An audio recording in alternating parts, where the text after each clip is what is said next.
right බාර මේකේ කියනවා මෙහෙම ප්‍රශ්නාංක 29 කියනවා රූපේ දැක්වෙන්නේ ප්‍රත්‍යවර්ත ධාරා සැපයමකට ශ්‍රේණිගතව සම්බන්ධ කර ඕම් 4ක සහ ඕම් 3ක ප්‍රතිරෝධයක් තියෙනවා ප්‍රේරකයක් තියෙනවා සපයලා තියෙනවා ප්‍රත්‍යවර්ත ධාරා සැපයමකට පුතේ මෙයාගේ ප්‍රතිරෝධය ඕම් 4යි මෙයාගේ ප්‍රේරක ප්‍රතිබාධනය ඕම් 3යි ප්‍රේරක ප්‍රතිබාධනය අපෙන් අහනවා මෙම පරිපථයේ සමක සම්බාධනය වනුයේ කුමක්ද? right. එකම එක සමීකරණයක් මතකයි නම් මේ ගාන හදන්න පුළුවන්. එක සමීකරණයයි මතක් වෙනවා. මෙතන තියෙනවා ප්‍රතිරෝධයයි ප්‍රේරකයයි. RL. මතකද LRC පරිපථ? LRC පරිපථවල සම්බාධනය හුවේ කොහොමද? මොකද්ද සම්බාධනය කිව්වේ? LRC පරිපථවල සම්බාධනය කිව්ව මොකද්ද? පරිපථයේ තියෙන සම්පූර්ණ ප්‍රතිරෝධය. පරිපථයේ තියෙන සම්පූර්ණ ප්‍රතිරෝධය සම්බාධනය. සම්බාධනය සමානයි Z. පුතේ Z හොයන්න සමීකරණය මොකද්ද? Z හොයන්න සමීකරණය දැන් මේ වගේ දෙකක් තියෙනකොට R වර්ගය ධන L නෙමෙයි අත්‍තරම ගත්තේ මොකද්ද? XL වල වර්ගයේ වර්ගමූලය. කොහොමද ගත්තේ? ඉතින් XL දීලා තියෙනවා. XL කියන්නේ කීයද? XL තමයි ප්‍රේරකයේ තියෙන ප්‍රේරක ප්‍රතිබාධනය. අගයන් දෙක නිකම්ම දීලා තියෙනවා. එහෙනම් සමක සම්බාධනය හොයන්නේ කොහොමද? 4 වර්ගය ධන 3 වර්ගයේ වර්ගමූලය. 4 වර්ගයේ 16යි 3 වර්ගයේ 9යි 16යි 9යි 25යි 25යි වර්ගමූලය ඇවිල්ලා 5යි. අසර 5 25. එහෙනම් සමක සම්බාධනයේ Z සමානයි 5යි ඕම් කියලා එන උත්තරයක්. 5යි ඕම්. එක සමීකරණය යෝනේ. පැහැදිලිද? right? ඕක මතක තිබ්බම හදන්න පුළුවන්. ඉලෙක්ට්‍රොනික මාරුයි. right. LRC පරිපථ. ඊළඟට අහනවා ඍජුකාරක ඩයෝඩ හා සෙනර් ඩයෝඩ අතර සම්බන්ධතා ප්‍රකාශ සලකා බලන්න. ළමයි සාමාන්‍ය ඩයෝඩ් එක මෙයා. සාමාන්‍ය ඩයෝඩ් එක. සෙනර් ඩයෝඩ් එක මෙයා. සාමාන්‍ය ඩයෝඩ් එකේ සෙනර් ඩයෝඩ් එකේ වෙනස මොකක්ද? මෙතන ආන්නේ සෙනර් ඩයෝඩ් සම්බන්ධ භාජකශාලාව A. ඍජුකාරක ඩයෝඩයක් සාමාන්‍ය එක් දිශාවකට පමණක් සන්නායනය කරන අතර සෙනර් ඩයෝඩය දිශා දෙකටම සන්නායනය වෙන පරිදි යොදා ගනී. හරිද වැරදිද? සාමාන්‍ය ඩයෝඩයක් පෙර නැඹුරුවේ කරන්ට් එක යනවා පසු නැඹුරුවේ කරන්ට් එක යන්නේ නැහැ. ඒ කියන්නේ මේ පැත්තට ධාරාව යනවා අනිත් පැත්තට යන්නේ නැහැ. අනිත් පැත්තට යනවා ඩයෝඩ් එක පිච්චුනාම. සෙනර් ඩයෝඩ් එක මේ පැත්තට කරන්ට් එක යනවා අනිත් පැත්තට කරන්ට් එක යන්නේ නැහැ. හැබැයි යනවා සෙනර් වෝල්ටේජ් එක ඉක්මවා ගියොත්. හැබැයි ඩයෝඩ් එක පිච්චෙනවද? ඩයෝඩ් එක පිච්චෙන්නේ නැහැ. සෙනර් ඩයෝඩ් එකේ එකම වෙනස පසු නැඹුරු අවස්ථාවේ වෝල්ටීයතාවය එහෙම නැත්නම් ධාරාව යනවා සෙනර් වෝල්ටීයතාවය ඉක්මවා ගියාම හැබැයි ඩයෝඩ් එක පිච්චෙන්නේ නැහැ. ඕක තමයි සෙනර් ඩයෝඩ් එකේ තියෙන වෙනස. පැහැදිලිද? එහෙනම් ඔය පළවෙනි කාරණාව හරිද වැරදිද? පළවෙනි කාරණාව හරි. B. ඍජුකාරක ඩයෝඩ්යක් සාමාන්‍ය පසු නැඹුරු අවස්ථාවේදී විනාශ වන අතර ඔන්න මධ්‍යම කාරණාව. සාමාන්‍ය ඍජුකරණ ඩයෝඩය කියන්නේ මෙයා පසු නැඹුරු වෝල්ටේජ් එකේදී මොකද වෙන්නේ? උපරිම වැඩි වුණොත් විනාශ වෙනවා. හැබැයි මෙයා විනාශ වෙනවද? නැහැ. එහෙනම් දෙවෙනි එකේ කියනවා ඍජුකාරක ඩයෝඩ් පසු නැඹුරුවේදී විනාශ වන අතර සෙනර් ඩයෝඩයේ පසු නැඹුරුවේදී විනාශ නොවේ. හරිද වැරදිද? හරි නේද බං? කොල්ලෝ පැහැදිලිද? සෙනර් එක විනාශ වෙන්නේ නැහැ. right ඊළඟ කාරණාව. මොකක්ද ඊළඟ මොකක්ද? ඍජුකාරක ඩයෝඩයක් සාමාන්‍ය ඍජුකරණය සඳහා සෙන ඩයෝඩය විභව යාමනය සඳහා යොදා ගැනේ. ඍජුකාරක ඩයෝඩය තරංග ඍජුකරණයට පාවිච්චි කරා නේද? අපි සෙන ඩයෝඩ් එක පාවිච්චි කරේ මොකටද? වෝල්ටීයතා යාමනයට. වෝල්ටීයතා යාමනයට යොදා ගනී. එහෙනම් ඒකත් හරි නේද? දැන් ඔය ඉතින් දැන් අන්ධකයිප්පු කාලා වගේ ඉන්නේ බා. ගණින්න ටියුට් එක. සෙද්ද? ඩයෝඩ් කාරකාත්මක වර්ධක පැම් විදුලි පරිපථ මේ ඩයෝඩ්. මෙන්න ඩයෝඩ්. මෙන්න බලන්න. මෙන්න ඩයෝඩ් ටික දුන්නා. මේ සාමාන්‍ය ඩයෝඩය. මෙන්න PN සංදි. රයිට්? ඩයෝඩ් වල ලාක්ෂණික වක්‍ර ටික මෙන්න දුන්නා. මෙන්න සෙන ඩයෝඩ් එක. මෙන්න නෝට් එක. මෙන්න වෝල්ටීයතා ස්ථායීකරණය. ඔව්. මෙතන වෝල්ටීයතා ස්ථායීකරණය සඳහා සෙන ඩයෝඩේ භාවිතය. රයිට් ඒකට අදාළ නෝට් එකක් දුන්නා. මෙන්න පරිපථ. මෙන්න ඒකේ ගණන්. මෙන්න ඒකේ තවත් පරිපථයක්. ඒ වෝල්ටීයතා ස්ථායීකරණය දෙකක් දුන්නා. රයිට්. එතකොට මෙන්න සාමාන්‍ය ඩයෝඩේ භාවිත තරංග ඍජුකරණය. එතකොට සාමාන්‍ය ඩයෝඩේ ඍජුකරණයට ගන්නවා සෙන ඩයෝඩ් එක වෝල්ටීයතා යාමනයට ගන්නවා. පැහැදිලිද? තියෙන්නේ. රයිට්. දැන් වෝල්ටීයතා යාමනයට පාවිච්චි කරනවා මේ බලන්නකො ඉතින්. නේ? සෙන ඩයෝඩ් එක මොකටද පාවිච්චි කරන්නේ? සෙන ඩයෝඩ් මෝටරේ තියෙන්නේ. रिक्तासे मोटर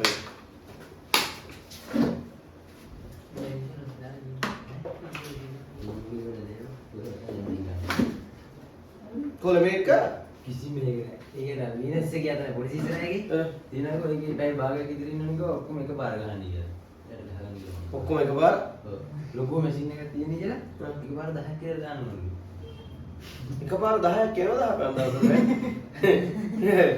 ලොකු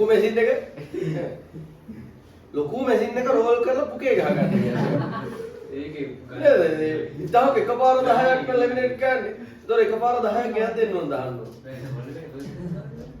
එයා ෆොටෝ print කරන තැනක් වෙන්නේ ෆොටෝ ලැමිනේට් එකක් නෑ මේ කොහෙවත් නෑ කියන්නේ නැවතන බල දැන් අර සෝමයි කියන සෝමයික වහලා ඔය කොහෙන්ද ලැබෙන්නේ? කොලෙමින් කරේ නෑ. ඒක කරලා තියෙන්නේ. මේ බැංකුව වල කවුරුද දාන්නේ? ඒක දාපන් අර මගේ තියෙන පන්රැල්ල වෙලා අවුලක් නැහැ. ඕකේ කෑලි දෙකක් කොහොම කරලා ගිහින් දුන්නත් පොලිසියට ගන්න අවුලක් නැහැ. හරි ඊළඟ එක. ඔය ලයිසන් එක අපිට ඕනේ වෙන්නේ නැහැ නේ පොලිසියට පෙන්නන්න. ඊළඟ එක. ඍජුකාරක ඩයෝඩයේ සෙන ඩයෝඩයේ නිෂ්පාදනය කිරීමේදී PN වර්ගයේ අර්ධ සන්නායක වෙනස් වලින් මාත්‍රණය කරයි. හරිනේ කතන්දරේ. PN කියන අර්ධ සන්නායක දෙක වෙන මාත්‍රණය කරන්නේ වෙනස් විදියට නේද? පුතේ උතන තියෙන කතන්දර ටික සාමාන්‍ය ඩයෝඩ් එකයි සෙන ඩයෝඩ් එකයි දෙකටම හරි නේද? එහෙනම් මොකද්ද උත්තරය? A B C D සියල්ලම ඔන්න බලන්නකො ඉතින් ඔයාලට නේද? සුට්ටක් කල්පනා කරන්නේ හරි. ට්‍රාන්සිස්ටරයක පහත දැක්වෙන ගණිතමය ප්‍රකාශ සලකා බලන්න. ඉහත ගණිතමය ප්‍රකාශ අතරින් සම්ප්‍රයුක්ත අවස්ථාවට නැඹුරු කර ඇති ට්‍රාන්සිස්ටරයක් සම්බන්ධ නිවැරදි වනුයේ කියලා අහනවා. සම්ප්‍රයුක්ත අවස්ථාවකට නිවැරදි වෙන්නේ මොකද්ද? කොල්ලෝ ඕන් දැන් ගන්නකොට ට්‍රාන්සිස්ටර් ලාක්ෂණික වක්‍ර ටික ඕන් ඉඳහම පෙන්නන්න මම. දැන් පෙන්නන්න. ඒතකොට මේ විභාග වලට එන කාර්යාත්මක වර්ධක ට්‍රාන්සිස්ටර් වෙලාවටම ටියුබ් ටිකම ගහලා තියෙන මේ මාත් මේකේ ඉදිරියෙන් නම් දැන් නැගලා ඉන්නේ කොබන් ට්‍රාන්සිස්ටර් ටියුබ් එක ආයෙත් පාඩම් ගන්න ඉතින් පාඩම් ගන්න ඉතින් ගන්න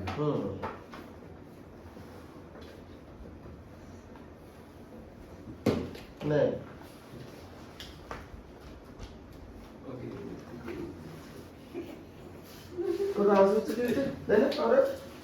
लाक्षणिक वक्र टिक लाक्षणिक वक्र तुलना තියෙනවා මොකද लाक्षणिक वक्र තුල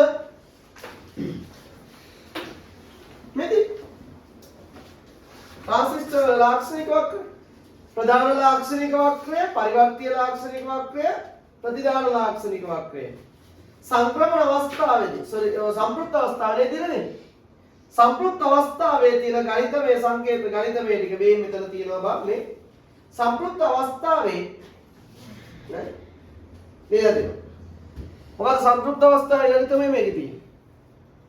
පළවෙනි එක. ඒ බලන්න VCE අගය 0.2කට වඩා අඩුයිලු. හරිද වැරදිද? ට්‍රාන්සිස්ටරය සම්ප්‍රයුක්තව නැඹුරු වෙනකොට මෙන්න මෙයා අතර විභවාන්තරය 0.2කට වඩා අඩුයි. මේ මෙතන තියලා තියෙනවා මම කියලා. මෙහිදී පාදම් විමෝචක සංදිය පෙර නැඹුරු වී පවතී. එහි අගය ආසන්න වශයෙන් 0.2 වෝල්ට් පමණ වේ. ඒ ආසන්න අගය ආසන්න වශයෙන් 0.2 වෝල්ට් පමණ වේ. මෙහිදී පාදම් විමෝචක සංදිය හරහා පාදම් සංග්‍රාහකය පෙර නැඹුරුව පවතී. ඒ කියන්නේ ආසන්න 0.2 වෝල්ට් කියලා කියන්නේ ඊට වැඩි වෙන්න පුළුවන්ද? දැන් ඊට වඩා අඩුයි නේද එනවා VCE අගය. පැහැදිලිද? ඔන්න එහෙනම් පළවෙනි ගණිතමය සංකල්පය සම්ප්‍රයුක්ත අවස්ථාවේදී VCE අගය 0.2කට වඩා අඩු වෙන්න ඕනේ. එහෙනම් ඒක හරියි. පැහැදිලිද? ඊට පස්සේ ආයෙ ගණිතමය අවස්ථාවක් කොහෙද ගන්න අපි? දැන් සම්ප්‍රයුක්තයි කියලා කියන්නේ මේක ඔළුවට දාගන්න. මෙන්න ට්‍රාන්සිස්ටර්.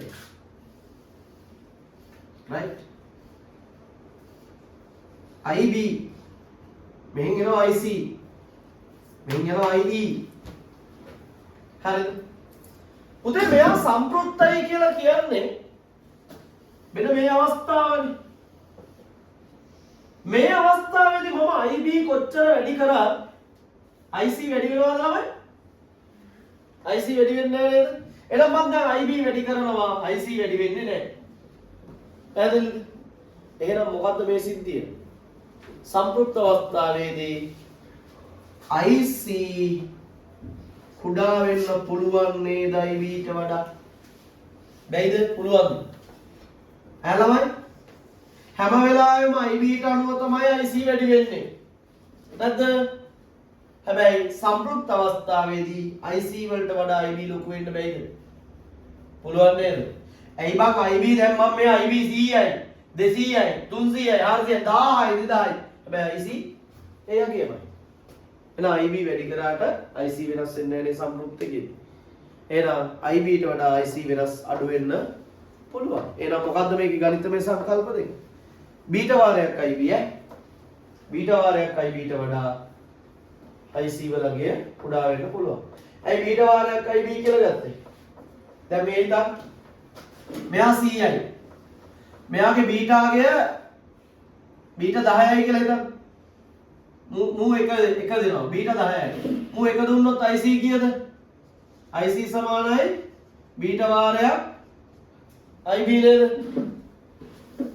ඒ පැහැදිලි නැත්නම් බීටා සමානයි IC බෙදීම IB. එහෙනම් මෙයා මෙහෙම වැඩි කරාම IC සමානයි බීට වැඩි කිරීමයි B වෙනවා. බීට 10යි. IB 1යි. IC කීයද? IC 10යි. IB 2 කරනවා. බීට IC කීයද?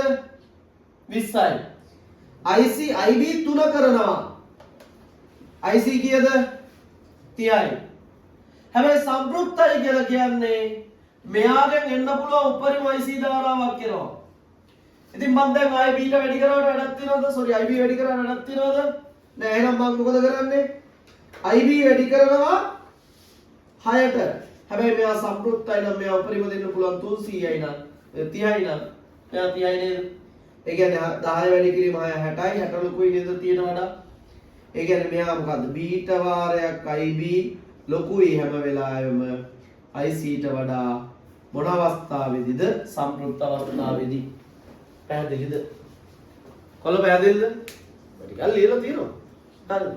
එහෙනම් මතක තියාගන්න ওই කාරණා ටික. අනිවාර්යෙන් ට්‍රාන්සිස්ටර් වල ඔකින් එකක් එනවා. ලාක්ෂණික වක්‍ර වලින් එක MCQ එකක් එනවා. ඒක ගණිතමය සංකල්පම කියලා කියන්නේ නැහැ. නමුත් එකක් එනවා මොකක් හරි. පැහැදිලිද? කොල්ල? ඒක තේරුණා? එහෙනම් ඔන්න එනවා ඒ කතන්දරේ. මොකක්ද එන උත්තරේ? A හා E. AE 3. ඔය ගැටි ගහලා නැද්ද? මොකක්ද අත් වැරදිද? ගහපු උත්තර. ඒ තමන් ගහපු ඒවට හරි දාගත්ත නැහැ. උත්තර නිකන් ඔයාලට ගෙස් කරන්න පුළුවන් කීයක් හරිද කියලා හරියට පුතා. කනාවට හරි ගහුවා. පුතේ ඊළඟට එනවා මෙහෙම. රූපේ දැක්වෙන්නේ පරිපථයකට. මේ පරිපථයට දෙනවලු ළමයි ප්‍රත්‍යාවර්ත විදුලියක් වෝල්ට් 5 ධන 5 සහ ඍණ 5. අර බලන්න. අද මොකක්ද අද? වෝල්ට් ධන 5 සහ ඍණ 5 ප්‍රත්‍යාවර්ත විදුලියක් දෙනවා. කට්ටියව තියනවා නම් ගන්න ට්‍රාන්සිස්ටර් ටියුට් එක. ආයි මං ඒට විශේෂ දීලා තියෙන්නේ ඉතින් ආය. ඔයාට ඔය තියෙන නොලෙජ් එක ඔය තියෙන නෝට් එක ඇති ළමයි ඔය වගේ ඔය පේපර් එකක් ලියා ගන්න. පළවෙනි කාරණාව එක්ක කියලා දෙනකොට අහගෙන හිටියේ නෑ. මොකද තේරුන්නේ නැති වුණා නම් මම නැවත කියලා දෙලා. මොකද අහනවනේ හැම එකක් හැම ගොඩක් කොටස් වලදී මම අහලා තියෙනව නේද?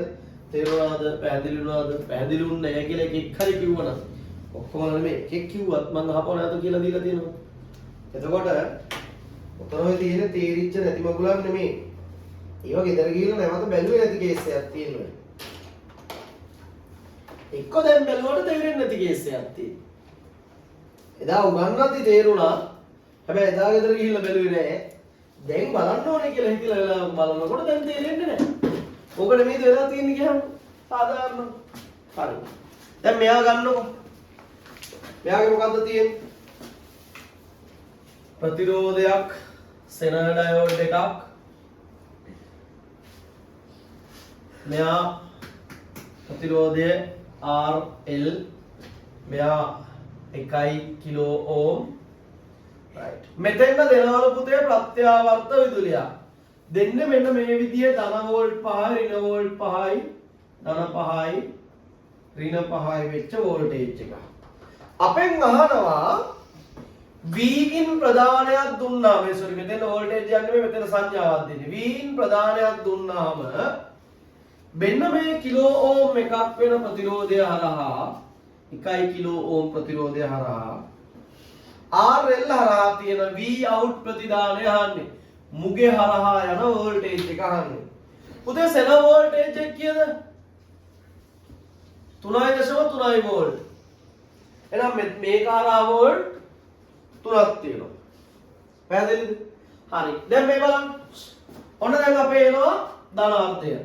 මෙයා එන්නේ. ධනාර්ධය යන්නේ කොහොමද? මෙහෙම. මෙහෙම ගියොත් මෙන්න මේ ඩයෝඩ් එක මොන නැඹුරුද? පසු නැඹුරුයිනේ. වෝල්ටේජ් එකක් සංඥාවක් කිලෝ ඕම් එකක ප්‍රතිරෝධයක් කරා ගිහිල්ලා මෙන්න මේ සංදියට එනවා. මෙතන හන්දියකට එනවා. එහෙම ආවහම දෙන්නේ පහක්නේ. එතකොට මෙතන තියෙන 3.3. ඔබ හිතන්න මෙතනිනුත් විභව හානියක් වෙලා VR කියලා විභව හානියක් වෙලා ඒන වෝල්ටේජ් එක 3.3ට වඩා වැඩි වෙයිද මේක කඩාගෙන විදගෙන යන්නේ? නෑ නේද? දෙන්නේ 5යි නේද? ඉතින් වෙනස තියෙන්නේ කීයද? 1.7යි. එතකොට 1.7ක් වෙනස තිබ්බාම ඒක මේක හරහා කඩාගෙන යන්න මදි. ඒ කියන්නේ අඩුම ගානේ 3.3ට වඩා වැඩි වෙන්න ඕනේ මෙතෙන් එන වෝල්ටේජ් එක. ඊට වඩා අඩුයි කියලා කියන්නේ එහෙනම් සෙනර් ඩයෝඩ් එක හරහා ධාරාව යන්නේ නෑ. මේන වෝල්ටේජ් එක කොහෙද යන්නේ? මුගේ හරහා යනවා. අවබෝධයිද? තේරුණාද? මෙයා හරහා ගිහිල්ලා මෙතෙන් එනකොට මෙයාට වඩා අඩු නිසා එන වෝල්ටේජ් එක මේක හරහා යන්නේ නෑ මේ හරහා යනවා. එහෙනම් අවුට්පුට් එකේදී ධන අර්ධය යනවා. කවුරු හරහාද? මුගේ හරහා. පැහැදිලිද? ඔන්න දැන් එනවා ඍණ අර්ධය. ඍණ කෙනා යන්නේ මෙහෙම. ඒක එනවා මෙතෙන්න. ප්‍රතිරෝධ එකක්වත් තියනවද? නැහැ. ඒන වෝල්ටේජ් එක ඍණ වෝල්ට් 5ම මෙතෙන් එනවා. හැබැයි මේ ඩයෝඩ් එක මොන නැඹුරුද? පෙර නැඹුරු. ඩයෝඩ් එකක් කරා පෙර නැඹුරුවේදී ධාරාව යනවද? සෙන ඩයෝඩ් එක කරා සාමාන්‍ය ඩයෝඩ් එක කරා සාමාන්‍ය ඩයෝඩ් එක කරා යනවා. සෙන ඩයෝඩ් එකත් පෙර නැඹුරුවේදී සාමාන්‍ය ඩයෝඩ් එකක් විදිහටම වැඩ කරනවා. එහෙනම් මෙයා හරහා වෝල්ටේජ් එක යනවා මෙතෙන් පරිපථය සංවෘත වෙනවා මුට යනවද? මුට යනවද? මුට යන්නේ නෑ. පැහැදිලිද? ආයෙ ධනාර්ධය යනවා ආයෙ ඍණාර්ධය යන්නේ නෑ. එහෙනම් මෙන්න මේ ප්‍රස්ථාරකය මොකද්ද? මොකද්ද ප්‍රස්ථාරකය හැදේ? ඈ? කොල්ල දෙක නේද? මොකක් සරි ඉදිවතද? ඇහි අමාරුත් දෙක ආයේ. ඒ පිටිනවනේ. මෙහෙත් කිරින් එන ගියේ. දැන් යන්න බෑ. දැන් ආයෙ වැඩි නේද? උඹලා හිටම අවුල. ගේම් ගහනකොට අවුලක් නැහැ. ඈ? සර් ඒ කියන්නේ සිල්වක් නෙමෙයි. හැදෑනේ අතර හැකියට සිරවන්නේ නෙමෙයි. අවසර. අද වේට් එක ගන්න. ඕකට අර තියෙන ඔය ඇහැට දාන්න බින්දුවක් දෙයක් දාන්න හරියට. ජූස් එක ඉන්නේ. දූවිලි ගිහිල්ලා. සින්දලා ඉන්නකොට නේ උඩ බලයි. ගේ හරිය දන්නේ නැහැ. අම්මට ඒ වොයිස් එක නිකන් අර බන්දු සමරසිංහගේ වොයිස් එක. ඒ වගේ පොඩ්ඩක් උඩ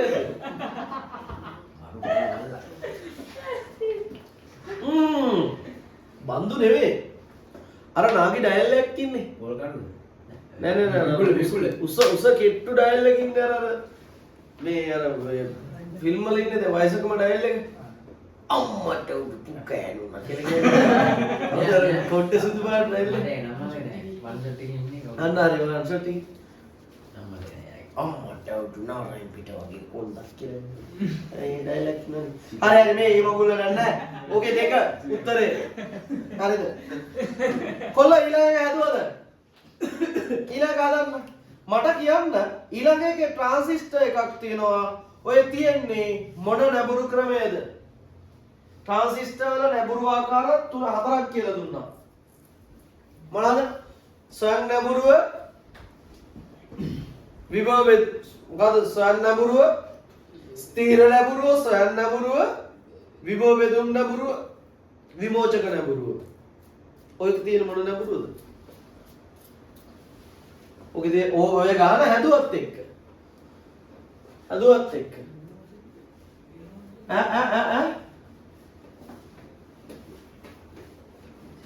යකෝ නෑ බං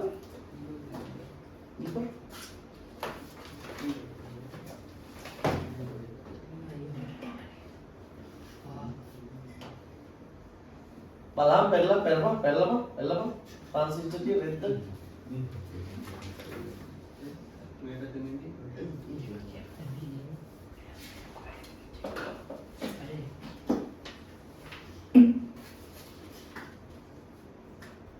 කො පෙරලන්න 10 කිලෝ ඕම් නේ 100 ඕම්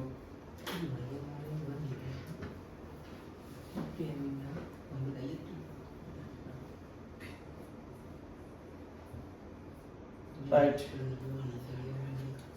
beta අනුනවය මේ බලන්න කො මොන නඹරුවක් තියෙන්නේ මොහේනේ මේ බා ඔය තියෙන ට්‍රාන්සිස්ටර් ස්විච් එකක් විදිහට භාවිත කරනවා ඔය තමයි කො ස්ථිර නඹරුවද ස්වයං නඹරුවද විභෝචක නඹරුවද විභව බෙදුම් නඹරුවද මොන නඹරුවක් තියෙන්නේ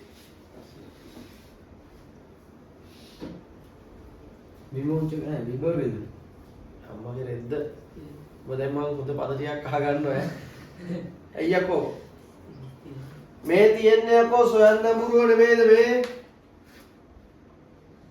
රූප සටහන් ඇඳලා විස්තරලි කො මේකේ ගණන් හදපු ටික පෙන්නන්න තියෙනවා හදපු කොළවල හැදුවේ ගණන් වගේ කො හරි මේක කොහොමද හදන්න කියන්නේ කර්චොෆ්ගේ නියම දාන්න මේකේ පරිබඳ දෙකක් තියෙනවානේ දැන් මොකක්ද අහන්න අපේ ඉස්සල්ලාම ඔගේ අහන්න මොකක්ද IC ධාරාව නේද IC අබ මේක අර මේ බිඳුගස් මහතේ අනිත් පැත්තේ ඔකේද මේ කොහෙද මේ උඩට තියෙන බින්දරේ මහත BD කවන්නේ එන PNP ට්‍රාන්සිස්ටර් නේ NPN එකක් වෙන්නේ කවන්නේ හරිද ට්‍රාන්සිස්ටර් PNP NPN ද ඊතලේ තියෙන පැත්තේ ඉරන්න එපා. හරිද? එහෙනම් මේ ඊතලේ මෙහෙම ඇත්තේ. එච්චරයි. හරිද? ඔගේ ඊතලේ අනිත් පැත්තට තියෙන නේ රූපේලා. අමන්න කොහොමද තිබ්බා? දත්ත වැඩක් නැහැ. මේ අතර විභවාන්තරය. මේ B කියන අග්‍රයයි IB කියන අග්‍රයයි IE කියන අග්‍රයයි අතර විභවාන්තරය වෝල්ට් 7ක් තියෙනවා කියලා කියන්නේ. මෙතන. ඒක ඊතලේ අරකට තමයි මෙහෙට ගෙවුවා වැඩක් නැහැ. දැන් මට කියහම මෙයාගේ මෙහෙම ආවිල්ලා මෙහෙම පරිපතය සංවෘත වුණොත් කර්චොෆ් දාන්න මෙයාට කෙලිම IC වහන්න පුළුවන්ද? බෑ අයියේ. මෙහෙම දාලා මෙහෙම IC හොයන්න බැරි මෙතන VCE අගය දන්නේ නැති නිසා. ඒක දන්නවා නම් එහෙම IC හොයන්න පුළුවන්. හැබැයි දන්නේ නැහැනේ. එහෙනම් ඔයාලට දාන්න පුළුවන් අනිත් පරිපතයට. මෙයා එක මෙයා දෙක. දෙකට දාන්න බෑ. right එක පරිපතය සලකන්න. කර්චොෆ්ගේ නියමවල කියනවා විභව නැග්මයන්ගේ එකතුව බැස්මයන්ගේ එකතුවට සමානයි. right මෙතන පළවෙනි විභව නැග්මය මොකක්ද? VCC සමානයි. පළවෙනි විභව බැස්මය මොකක්ද? මම මෙතන දෙන්න I total කියනවාගේ. ඇයි I total කියලා දුන්නේ? මෙහෙට එන I total අගය IB වලටයි IC වලටයි බෙදලා යනවා නේද? මෙහෙටයි මෙහෙටයි බෙදලා යනවා නේද මෙතෙන් එන අගය? නැද්ද? ඈ? එහෙනම් පුතේ මෙහෙට එන අගය කාගෙන්ද වැඩි වෙන්නේ පළවෙනියටම? I total අගය වැඩි වෙනවා නේද මෙතන තියෙන RC කියන ප්‍රතිරෝධයෙන්. මෙයා RC ධන ඊට පස්සේ මොකද්ද සිද්ධිය? ඊට පස්සේ මොකද්ද සිද්ධිය? ඊට පස්සේ මේක මෙහෙට යනවා. කවුද යන්නේ එහෙට? දැන් මේ පරිපතයෙන් අපි සලකන්නේ ඕම යන එක නේද? ඈ මෙහෙට යන්නේ කවුද? IB. එන IB වැඩි කිරීම RB කියලා තියෙනව නේද අගයක්? මේ තියෙන්නේ RB මෙයා. RB ධන කවුද? VBE. එහෙනම් මෙයාව සුළු කරන්න පුළුවන් නැද්ද? මෙයාව සුළු කරන්න පුළුවන්. හැබැයි මේකේ අවුලක් තියෙනවා. මොකද අවුල? IT දන්නෙත් නැහැ, IB දන්නෙත් නැහැ. දන්නේ නැති පද දෙකක් තියෙනවා. කොහොමද ඔක හදාගන්නේ? කොහොමද හදාගන්නේ? දැන් මේ බලන්න. ඌව දැන් ඌ ගාන හදුවා නේ මට පොයවද බං. හරි. දැන් මේ ID කියන කෙනා I total කියන කෙනා සමාන කරන්න පුළුවන් නේද? පුදුලි ඔක්කොම I total කියන කෙනා සමාන කරන්න පුළුවන් නේද? සංධියක් එත ගලන ධාරාව ඉවතට එන ධාරාවන්ගේ එකතුවට සමානයි. එහෙනම් I total ඇතුළට එනවා IC ධන IB කියලා ගන්න වෙයිද? පුළුවන් නේද? ट्रांसिस्टर වල තව සමීකරණයක් අපි දන්න ඕනේ. B ට සමානයි IC බෙදීම IB කියලා. එහෙනම් මෙයාගේ හරස් ගුණිතය දැම්මාම IC සමානයි B ට වාරයක් IB. එහෙනම් මම මේ කාරණාව ආදේශ කරනවා මෙයාට. IT සමානයි B ට වාරයක් IB ධන IB. පැහැදිලිද? එහෙනම් මේ පදය මම අරගෙන මෙන්න මෙයාට ආදේශ කරනවා. IT සමානයි B ට වාරයක් IB ධන IB වැඩි කිරීම RC ධන IB වැඩි කිරීම RB ධන VBE. දැන් අපි දන්නේ නැති පද තියෙන්නේ එකයි. IB විතරයි අපි දන්නේ නැති. පැහැදිලිද? දැන් මෙයාව සුළු කරන්න බැයිද? ළමයි. දැන් මෙයාව සුළු කරමු. VCC ඇවිල්ලා 10.7යි. B ට ඇවිල්ලා 99යි. 99 වැඩි කිරීම IB කියලා කියන 99යි IB. ධන 1යි IB. වැඩි කිරීම RC වල අගය කීයද? කිලෝ නෑ ඕම් CI නේද? CI ඕම්. ධන IB වල දන්නේ නෑ. IB එකයි IB වැඩි කිරීම එතන එකයි IB වැඩි කිරීම RB වලගේ කීයද 10යි කිලෝ ඕම් කියලා කියන්නේ 10000යි ධන VB 0.7යි මෙයා අරගෙන යනවා මේ පැත්තට 10.4 ඉන 0.7 සමානයි මූ වැඩි කරනවා මේකෙන් 9900යි B ධන 100ෙන් වැඩි වුණාම 100යි IB ධන 10000 IB වලින් වැඩි වුණාම 10000යි IB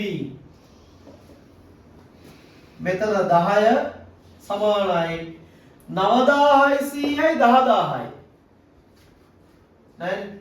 ඔව් 9900යි 100යි 10000යි 10000යි 10000යි කියද? 20000යි 20000යි IB විසොල් 200යි කියද? එතකොට 10ක් තිබි 10 10 තුන්වෙනි බලයෙන් වැඩි හරි 20000යි එහෙනම් මෙයා 20000න් බෙදුණා නම් මූ 30000න් බෙදුණා නම් IB වලට අගයක් එනවා. IB වලට කීයද බං? එකයි. එක බෙදන්නකො 2000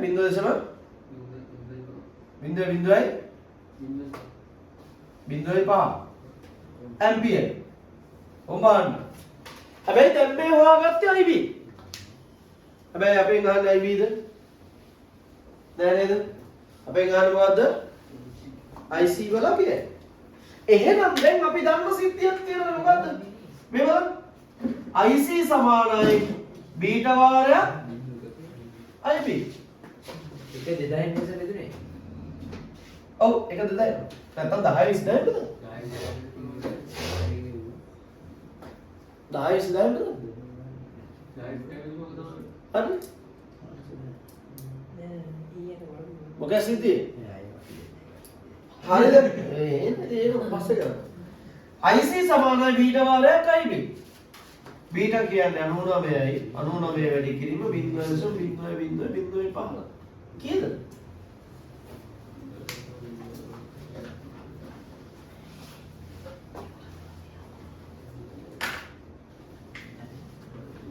කීයද බලන්න? අපේ උත්තර දෙන්නු දර්ශක විදියට තිබ්බොත් වැරදිද? කොහොමද? උත්තර තිබ්බොත් දර්ශක තිබ්බට කවන්නේ නැහැ. කවන්නේ හැබැයි සුළු කරලා බලන්න දර්ශක වලින්ද වගේ MCQ වල උත්තර තියෙන්නේ. ඔය රචනා හැංගි කියනවා නම් කවන්නේ.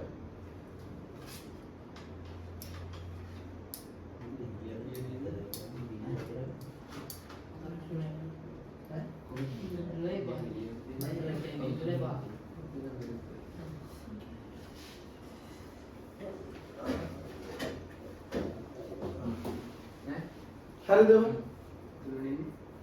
හරිනේ මොකක්ද සිද්ධිය? කීයද උත්තරේ? උත්තරයක් තියෙනවද? අන්න දශම ගානක් මේ කියන්නේ උත්තරේ කියහම ඔන්න දැන් මේ මූ අහවන දර්ශක සීන් එක.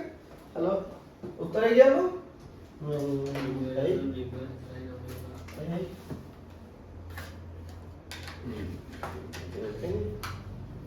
උත්තරේ කියනවා 0.4යි 9යි මේ ඇම්පියර් පැහැදිලිද? හැබැයි ඕකේ උත්තර තියෙන ඇම්පියර් වලින්ද බලන්න. මිලි ඇම්පියර් වලින්. ඔක්කොම උත්තර තියෙන මිලි ඇම්පියර් නේද? එහෙනම් මේ කල්පනා කරාමකෝ මේ ඇම්පියර් උත්තරේ මිලි ඇම්පියර් කරන්න නම් මොකද කරන්න ඕනේ? දශම ස්ථාන 1යි 2යි 3ක් එහාට යන්න ඕනේ. එහෙනම් 49.5 මිලි ඇම්පියර්. දැන් ඔන්න ඔතෙන්දී උඹ මොන විදියට දර්ශක තිබ්බත් ප්‍රශ්නයක් නැහැ. හැබැයි ඔයා බලන්න ඔය උත්තර තියෙනව නෝෙන්ද කියන කාරණා. පැහැදිලිද? මොන විදියට දර්ශක තිබ්බත් ඔයාගේ උත්තරේ තියනවා කියන තමයි ඔයා වැඩි කරන්න ඕනේ. උත්තරේ තියනවා කියන තමයි හදා ගන්න ඕනේ. හලෝ.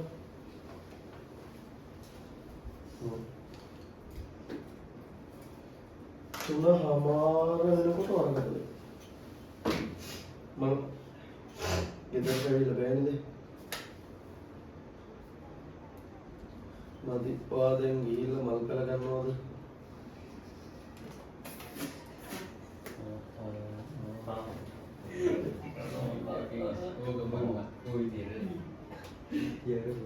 නෑ මම තුනමාර වෙනකොට ඔයා ඒ ටයිම් එකට එන්න ඉන්නකෝ. යනවා. ගෙදර එනකොට 4 වෙයි. දැන් ගෙදර ඇවිල්ලා නාල කරලා මොල් කරලා අරගෙන ආයෙ යන්න ගන්න. ඒක අනිවාර්යයෙන්ම ඇද්දද?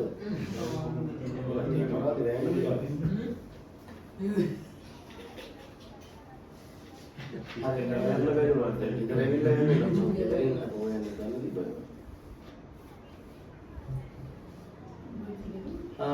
එන්න.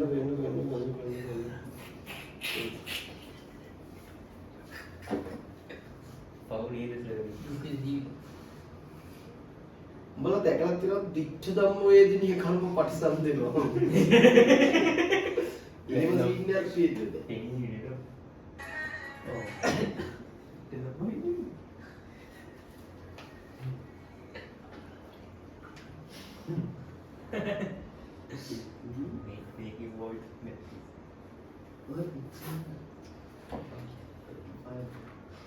හරි මට දැන් ඇත්තටම අද හවස 5 වෙනකල් ඔයාලගේ පන්තිය කරන්න උවමනාවක් තියෙනවා. හරිද? ඕක කරන්න තිබ්බා. උඹලා ඊයේ රෑ අර මැසේජ් එක දාලා තිබ්බලා. දැන් බෑ. අන්න විතරයි අනුමතිය තියෙන්නේ. බලහම ජීවිත සංකීර්ණ වෙන විදිහ මිනිස්සුන්ගේ නේද? සංකීර්ණ කරගෙන තියෙන්නේ. ඒව මම අපි ඒ කියන්නේ ජීවිත සංකීර්ණ කරගන්නේ මිනිස්සා විසින්. බලන්න මතකද දැනට මාස 5කට වගේ කලින් මාස 4කට කලින් 5ක් ඕනේ. එහෙම වුණා නම් කෙලින්ම අදහස පන්ති නෑ අම්මරසි පන්ති නේද ඉල සුපිරි. කරමු 6 වෙනකම් කරමු. දෙන්නේ. අයි මේක හරියන්නේ නැහැ මේ ගණන් මං හිතන මට මතක විදියට ගණන් 10කට වැඩිය හැදුවා. විවිධ ක්‍රමවේද වලින් ගණන් හැදුවා. මේ තියෙන විදිහේවත් හැදුවා. නැඹුරු ආකාර සෙට් එකෙන්ම හැදුවා. අන්තිමේට විභව බෙදුම් නැඹුරුවේ එක ගානක් හදලා මතකද සංදි ශේෂ්ඨාර ආවරණ ට්‍රාන්සිස්ටර්. ඒකෙත් මං කිව්වා විභව බෙදුම් ආකාරයමයි තියෙන්නේ කියලා. ඒකිනුත් ගානක් හැදුවා. හරිද? ඒකෙදි වෙනස් වුණේ මොකද්ද? ඒකෙදි තව සමීකරණයක් පාවිච්චි කරා R2 බෙදීම R1 ධන R2 වැඩි කිරීම VCC කියන සමීකරණය. ඒකම වෙනස් කරලා පාවිච්චි කරා සංදිශේෂ්ඨ ආවරණවලත් වැඩි කිරීම VCC වෙනකොට VDD කියලා දානවා. සැපයුම් වෝල්ටේජ් එකේ. right? කෝ ඒ ගාන හදපු ගණන් හොයා ගන්න නැවත අහපව බලන්න. එක ගානක් පන්ති හදපු එක ගානක් නැවත ගෙදර ගිහිල්ලා හදලා බලලා නැහැ මේ විදියට මට දැන් තේරෙන විදියට. හදලා තියෙනවද? ළමයි පේපර් සාකච්ඡා කරන්න හරිද? ඔක ඕනේ ඉතින් කොලෙජ් එක තියෙන්නේ බේබා. හිම බැලුවම පරණ ටීචර් හරියට කරලා නැහැ තමයි. නේ? හරියට කරලා නැහැ. හරිද? right. මම ඕක මාකට් කරනවා හිටපන්. ඕකම දානවා මම දැන් අදත් දානවා මොකක් හරි. මම එදා දැම්මා. පරණ ටීචර්ට දැන් ළමයි නෑ කියලා නිකන් empty post එකක් දෙන්න. ළමයි නැති මේක දානවා. හරි. පැහැදිලිද මම මේවා එකක් හදාගන්න ඕනේ. ඔයාලා ඒ ගණන් හදාන්න නැවත ගෙදර ගිහිල්ලා හදන්න. හරි. ඊළඟ ප්‍රශ්නය ඊළඟ ප්‍රශ්නය ලොජික් ගේට් මේ ගානක් තියෙනවා. අනේ ඔක හදන්න ඔයාලා. රූප වලින් දැක්කන තාර්කික පරිපථ 4කි. ස්විච් දෙකක් ආධාරයෙන් පාලනය වන විදුලි බුබුලක් ස්විච් දෙකම විවෘතව හෝ සංවෘතව පවතින විට දැල්වී තිබිය යුතු එසේ නොවන විට නොදැල්විය තිබිය යුතු පරිපථ දෙක අහනවා. හලෝ බලන්න. ඕකේ චූටි හරි ගැටලුවක් තියෙනවා නම් තියෙන්න පුළුවන් මුට විතරයි. අනිත් එකෙක්ටවත් ගැටලු තියෙන විදිහක් නැහැ. පැහැදිලිද? පොඩි හරි ගැටලුවක් තියෙනවා නම් මුට ගැටලුවක් ඒ පොඩි ගැටලුවක් ඒක. හරිද? ඕකේ බලලා කියන්න මොකක්ද උත්තරේ? මොකක්ද උත්තරේ? A සහ D output එක A සහ D ස්විච් දෙකම පාලනය වෙන විදුලිය දෙකම විවෘත හෝ සංවෘතව පවතින විට දැල් වී තිබිය යුතුයි. ඒ කියන්නේ පුතේ ඒත් එක වෙන්න ඕනේ බීත් එක වෙන්න ඕනේ එහෙනම් අවුට්පුට් එක වෙන්න ඕනේ. එහෙම නැත්නම් ඒත් බිඳුව වෙන්න ඕනේ බීත් බිඳුව වෙන්න ඕනේ ඒත් අවුට්පුට් එක වෙන්න ඕනේ. නේද? එහෙම තියෙන අර බූලියන් වගුවක් ගහලා බලන්න 1.1 දානවනේ ඒක. ඔන්න ඒක දාලා බලන්න. හැබැයි හතරකට දාලා බලන්න වෙනවා එහෙම බැලුවොත් ඈ. පැහැදිලිද? එහෙම බැලුවොත් ඔගේ හතරටම වෙන වෙනම ලියලි හදන්න බෑ. එච්චර දඟලන්න එපා. නිකන් අර හිතලා ගන්න පුළුවන් මෙතඩ් තියෙනව නේද? ICT වල ඔගේ මෙතඩ් ගොඩක් වාට උගන්වන්නත් ඇති. හදලා ගන්න. ලොජික් ගේට් එක ප්‍රැක්ටිස් කරපුවම පුළුවන්. රයිට්. ඒකේ උත්තරය එතකොට කීයද? 1යි 4යි. රයිට්. උදේ ඊළඟ එක. ඊළඟ එකෙන් තරංගාකාරයක් ගන්න. හැම අවුරුද්දකම ඔන්න ඔය වගේ සම්ප්‍රේෂණ තරංගාකාරයක් කාලා තියෙනවා. ගෝන් විදුලි සම්ප්‍රේෂණය සම්බන්ධ විද්‍යුත් තරංග පහර දක්වා ඇත. ඉහත තරංග අතරින් සංඛ්‍යාත මුහුර්ජන තරංගය වන්නේ කෝකද කියලා අහනවා. සංඛ්‍යාත මුහුර්ජනය කිව්වම මොකද්ද සිද්ධිය? සංඛ්‍යාතය කියන්නේ මොකද්ද? තප්පරයකදී ඇති කරගන්න තරංග සංඛ්‍යාව. තප්පරයකදී ඇති කරන ඒ කියන්නේ තරංගාකාරයේ වෙනස් වෙමින් ගමන් කරනවා නම් මොකද්ද වෙන්න ඕනේ? අර තරංගයේ තියෙන කාලාවර්තකයෙන් එකට වෙනස් වෙන්න ඕනේ. කාලාවර්තය කියලා කියන්නේ මොකද්ද? එක චක්‍රයක් ඇති වෙන්න ගතවන කාලය. කාලය වෙනස් වෙවි යන එක කොහොමද? D. උදේ D වල වෙනස් වෙලා තියෙන විස්තරය. කාලාවර්ත වෙනස් වෙලා තියෙනවද? නෑ අනිත් දෙකේම කාලාවර්ත වෙනස් වෙලත් නෑ. එහෙනම් උත්තරේ ඔන්න ඔප්පෑම් ගානක් තියෙනවා. ඔප්පෑම් ගාන. අන්තිම එක ඉලෙක්ට්‍රොනික වල තියෙන අන්තිම ප්‍රශ්නය. ඔප්පෑම්ප් එක. මට කියන්න මෙන්න මේ ඔප්පෑම්ප් එක අපවර්තනය වනද නොවනද සංවෘත පුඩුද විවෘත පුඩුද කියලා කියන්න ඕන මට. ටක් කරලා බලලා කියන්න. ඔඩයි. RF RIN එන්න මෙයා ධනද ධන අර්ථ කරලා තියෙනවා. ඍණයට සැපයුම දීලා තියෙනවා. VCC දෙනවා මෙතන ප්‍රතිරෝධයකුත් දාලා තියෙනවා. VS කොහොමද දෙන්නේ? VCC කියලා දීලා තියෙන්නේ කමන්න. VCC එතන VCC. මට කියන්න මෙයා සංවෘත පුඩුද විවෘත පුඩුද? සංවෘත පුඩුද විවෘත පුඩුද? ඔප්පෑම් ටික. මෙයා සංවෘත පුඩුයි. මෙයා විවෘත පුඩු වෙන්නේ කොහමද? මෙයා නැත්තම් මෙයා විවෘත පුඩුයි. දැන් මෙයා තියෙන නිසා මෙයා සංවෘත පුඩුයි. RF කියලා ප්‍රතිරෝධයක් දීලා තියෙනවා. හරිද? මෙයා ධන ප්‍රතිපෝෂණයක්ද ඍණ ප්‍රතිපෝෂණයක්ද? ඍණ ප්‍රතිපෝෂණයක්. අවුට්පුට් එකෙන් කොටසක් අරගෙන දෙන්නේ අපවර්තනය වන අන්තයට. අපවර්තනය කරලා දෙන්නේ. එනවා ඍණ ප්‍රතිපෝෂණයක්. මෙයා අපවර්තනය නොවන ප්‍රදානයක්ද? එහෙම නැත්නම් අපවර්තනය වන ප්‍රදානයක්ද? අපවර්තනය නොවන ප්‍රදානයක්. ද වන ප්‍රදානයක්. සුටබල් ඉන්පුට් එක දෙන්නේ ඍණ එක්කෙනාට ධන කෙනාට. ඍණ කෙනාට දෙනවන අපවර්තනය වනද ධනද? මේ නොවනද? වන. එහෙනම් මෙයා අපවර්තනය වන ප්‍රදානය. පැහැදිලිද? ධන කෙනාට දුන්නොත් තමයි අපවර්තනය නොවන වෙන්නේ. ඉන්පුට් එක දෙන්නේ ධන නම් අවුට්පුට් එක ඍණ වෙනවා. දෙන්නේ ඍණ නම් අවුට්පුට් එක ධන වෙනවා. පැහැදිලිද? right. සමීකරණ දෙකක් කතා කරා. අපවර්තනය වන එකට වෙනම එකක්, අපවර්තනය නොවන එකට වෙනම එකක්. අපවර්තනය වන එකට ගත්ත Vout සමානයි ඍණ RF බෙදීම Rin වැඩි කිරීම Vin කියලා සමීකරණයක්. අපවර්තනය නොවන එකට කතා කරා Vout සමානයි එක ධන RF බෙදීම Rin වැඩි කිරීම Vin කියලා. ඔන්න සමීකරණ දෙක. පැහැදිලිද? ඔය දෙක නේද? රයිට් මේක අපවර්තනය වන එක්කෙනාට කොහොමද? නොවන කෙනාට කොහොමද? වන කෙනාට කොහොමද? නොවන කෙනාට කොහොමද?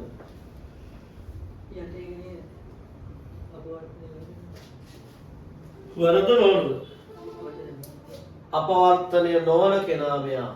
වර කියන මතක තියාගන්න කොමුගේ ඍණ තියෙනවානේ. ධන V out එකක් දුන්නොත් ඍණ V out එකක් එන්නේ මෙයාගෙන්. ධන V out ඍණ V out එකක් දුන්නොත් ධන V out එකක් එන්නේ මෙයාගෙන්. මොකද මෙයාගේ තියෙන ඍණ කියලා කියන්නේ. නම් මෙයා අපවර්තනය වන. පැහැදිලිද? පුතේ සාමාන්‍ය ප්‍රස්තාරිකයක් ගත්තොත් right ප්‍රස්තාරික රූප සටහන උතර දීලා තියෙන ප්‍රස්තාරික රූප සටහන. හරිද? එහෙම නේද? සාමාන්‍යයෙන් ඔක්කොම ප්‍රස්තාර දීලා තියෙන්නේ මෙන්න මෙහෙම ඒවා නේද? ඒ කියන්නේ කොහොමද රේඛාවල ඒවා දීලා තියෙන්නේ? මෙහෙම ඒවා දීලා තියෙනවද කොහෙවත්? කොහොම ප්‍රස්තාර එහෙම මොකද දීලා නැහැ. සාමාන්‍යයෙන් ලක්ෂ දෙකකට සාපේක්ෂව රේඛීය ප්‍රස්තාරයක් නිරූපණය වෙනවා නම් මේ ප්‍රස්තාරිකයට අපි හැඩයක් කියනවා. මේක අගයක් කියනවා. y සමානයි mx ආකාරයේ ප්‍රස්තාරයක් කියලා. එහෙම කියනෝ නේද? mx දාන c ආකාරය කියලා හැම සිද්ධියක් තියනවද? නැහැ. හරිද? y සමානයි mx ආකාරයේ ප්‍රස්තාරයක්. y සමානයි mx. දැන් මේ බලන්න. අදාළ වෙන්නේ මෙයා නෙමෙයි. එහෙනම් මෙයාව අයින් කරා. අදාළ වෙන්නේ මෙයා. එහෙනම් මෙයාගේ y mu. එහෙනම් m mu. v එක වෙන්න බෑද මේ x එක. මේ දෙත් මෙයාගේ මෙයා වැඩි වෙලානේ m වලින් x වැඩි වෙලානේ ඉන්නේ. පැහැදිලිද? එහෙනම් මෙන්න ප්‍රස්තාරිකේ y සමානයි mx ආකාරයේ ප්‍රස්තාරිකය. කොල්ල y සමානයි mx ආකාරයේ ප්‍රස්තාරික මොනවද? පහ අයින් කරන්න පුළුවන්. y සමානයි mx ආකාරයේ නෙමෙයි. පළවෙනි එක y සමානයි mx ආකාරයයි. දෙවෙනි එකත් එහෙම එකක්. තුන්වෙනි එකත් එහෙම එකක්. හතරවෙනි එකත් එහෙම එකක්. එහෙම නේද? හැබැයි ඔයා දන්න සිද්ධියක් තියෙනව නේද ඔප්පෑම්පල්? මොකද්ද දන්න සිද්ධිය? ඔප්පෑම්පේක වර්ධනය ඕනේ තරම් කරන්න පුළුවන්ද? බෑ. කොච්චරද වර්ධනය කරන්න පුළුවන් වෙන්නේ? මේ VCC ට අනුව නේද වර්ධනය පුළුවන්. ඒ කියන්නේ ඒ අගේදී මෙයා මොකද වෙන්නේ? නියත වෙනවා. ඕක එන්න ඕනේ එක්ක මෙයා එහෙම නැත්තම් මෙයා. පැහැදිලිද? කොහොමද එහෙම ගත්තේ දැන්? කෝකද ගන්නෙ? හරියද මෙයාද? කෝකද ගන්නෙ? හලමයි මේකේ කියනවාද ප්‍රස්තාරිය ප්‍රතිදාන වලට සම්බන්ධ හොඳින් පෙන්වන ප්‍රස්තාරිකය කුමක්ද? දෙකද හතරද? දෙකද හතරද? ඈ? දෙකද හතරද? වීන් එක ධනද ඍණද? වීන් එක ධනද ඍණද? කොහෙද ඍණ කියලා ගහලා තියෙන්නේ බලන්න. වීන් එක ඍණයි කියලා දීලා තියෙනවද? වීන් එක ඍණ කියලා දීලා නැහැනේ. ධන කියලා දාලා නැහැ කියන්නේ ධන කියලා දානවද අපි ඉලක්කම කරලා ධන නම්. නෑ නේද? ඍණ නම් නේ දාන්නේ. එහෙනම් ඔගේ වීන් එක කවුද? ධන නේද? එහෙනම් v out එක මොකද්ද වෙන්නේ? දෙන වීන් එක ධන නම් v out එක මොකක් වෙන්න ඕනද? ඍණ වෙන්න ඕනේ නේද? ඊළඟ කෙනා ධන නම් ඊළඟ කෙනා ඍණ නම් ධන වෙන්න ඕනේ නේද? එහෙනම් කොහොමද උත්තරේ? 4 උත්තරේ.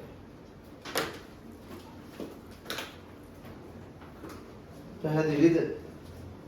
අර බලන්න ඔප්පෑම්ප් එකේ තිබුණ ගානක් දීලා නැහැ. ප්‍රතිරෝධ වල අගයන් පවා දීලා තියෙනවා. ගානක් නෙමෙයි දෙන්නේ. ඔගේ ගානක් තිබ්බනම් ඒත් හදන්න පුළුවන්. මේ සමීකරණ දෙක මතකයි ගන්න. හරිද? තේරුණාද? හදාගන්න විදිය තේරුණාද ළමයි? ඒක හදුන විදිය. මේකේ පාවිච්චි කරේ සමීකරණ දෙක. ඊට පස්සේ අපි සම්ප්‍රස්ථාරික හැට දන්නවා y සමානයි mx. mx දාන c කියලා තිබ්බනම් තව අන්තක් මොකක්ද එකක් තියෙන්න ඕනේ. අන්තක් කාලේ c තිබ්බනම් ඒ හැරෙන්නේ නැහැ. අන්තක් කණ්ඩේද? ඔව්නේ. හරිද? එහෙම හැරෙන්නේ නෙමෙයි තියෙන්නේ. කෙලින්ම ඔක්කොම සතර රේඛා තියෙන්නේ. එහෙනම් මේකේ ස්ථිරගයක් තියෙනවා නියත වෙන ඒවා. එහෙනම් නියතගේ සිද්ධියක් තියෙන්න ඕනේ. දෙකයි තියෙන්නේ.